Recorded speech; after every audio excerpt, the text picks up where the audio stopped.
Vroeg herfs deur NP van Wyk Louw. Natuurlik NP van Wyk Louw is sekerlik een van die swaarste gewigte in Afrikaans. Dit is natuurlik een van sy bekendste sonette in Afrikaans. Dit is 'n ernstige gedig eintlik wat vra: leef ek reg, leef ek sinvol, gebruik ek my tyd reg? En hy praat aan die ene kant van die teerder jeug, maar dan praat hy ook van die pyn wat amper vir 'n mens sê van die oudheid wat voorlê, van die tyd wat aanstap na sterflikheid. So dit is 'n oorgang. So dit is nie net die seisoene wat verander nie, maar ook die seisoene wat binne die mens verander. Hoe jy van jonk na oud beweeg en hoe jy moet oordeel oor wat doen jy met jou tyd in daai oorgang.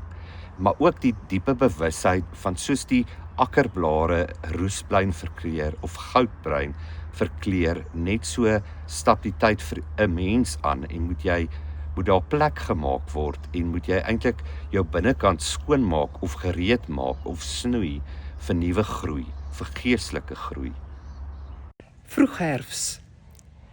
Die jaar word ryp in goue akkerblare, in wingerd wat verbruin, en witter lug wat daglank van die nuwe wind en klare son deurspoel word.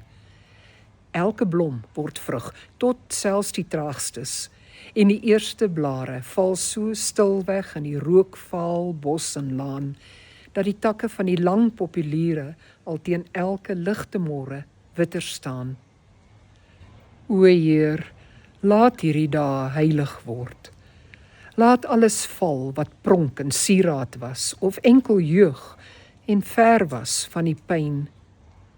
Laat ryp word, Heer. Laat u wind waai. Laat stort my waan, tot al die hoogheid eindelik vas en nakend uit my teerder jeug verskyn.